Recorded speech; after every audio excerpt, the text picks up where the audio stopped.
Pour étudier une fonction numérique, il faut suivre les étapes suivantes. Premièrement, déterminer son domaine de définition. Sans ça, de définition, que vous noterez DF. Deuxièmement, calculer limites. Calculer les limites aux bornes du domaine de définition.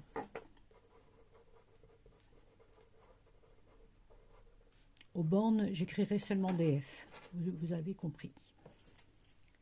Une fois qu'on a calculé les limites, on en déduit. Donc, je vais quand même mettre 3 parce que c'est important. En déduire les asymptotes. Les asymptotes verticales, si elles existent, bien sûr, et horizontales.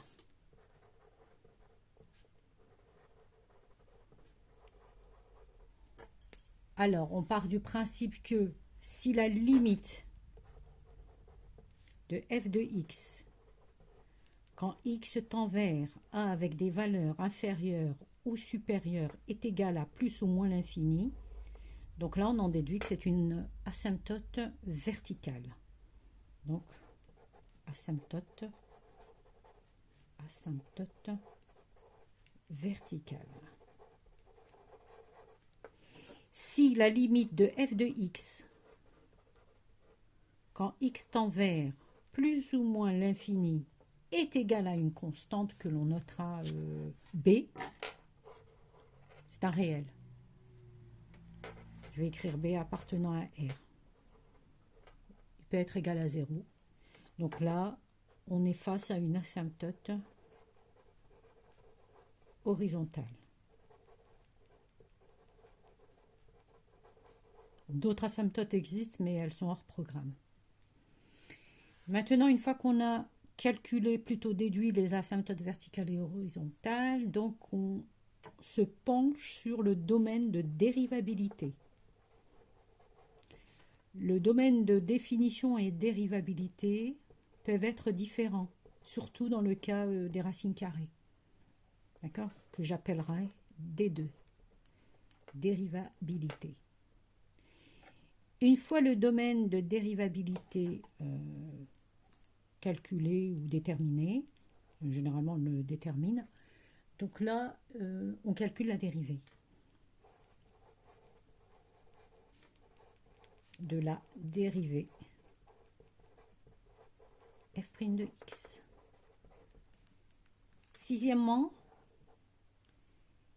on simplifie la dérivée. On la simplifier la f' de x et surtout la factoriser si possible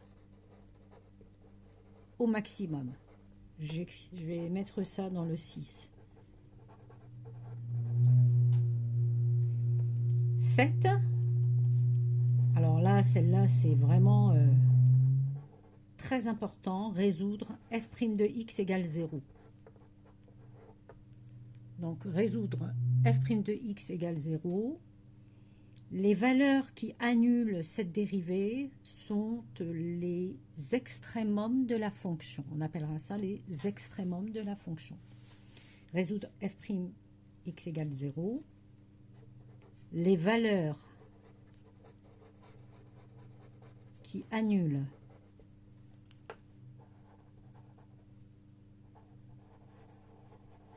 f' de x sont, on en a besoin après, hein, pour le tableau de signes et de variations,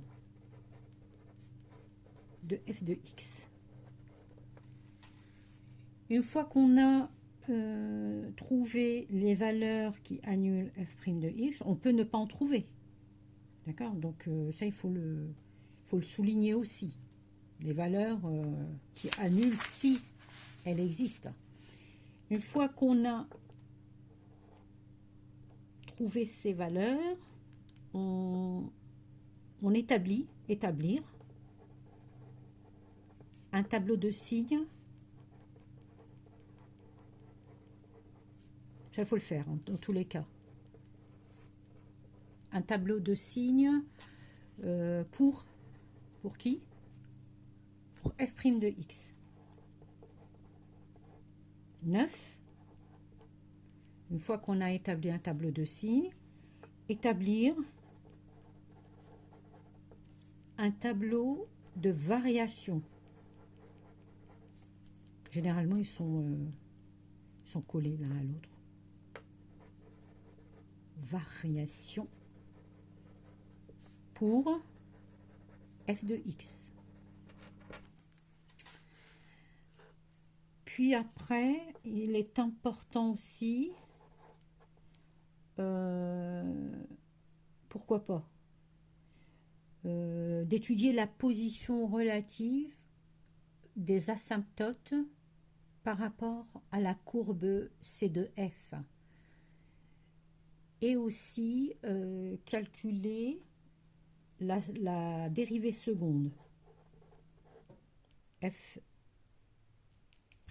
plutôt f seconde de x.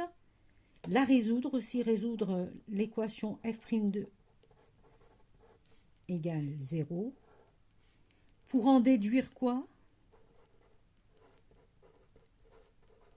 En déduire la concavité,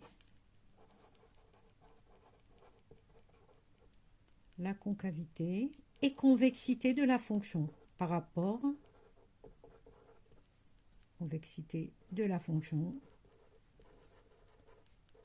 à une tangente donnée. Par rapport à une tangente, bien sûr donnée. Au point, on va noter ça au point x égale a. L'équation de la tangente, y, donc c'est f' de a, x moins a, plus f de a. Ça, c'est l'équation de la tangente. Donc, généralement, on vous précise le point A. Donc, c'est important quand même d'avoir une idée sur la position de la courbe par rapport à cette tangente.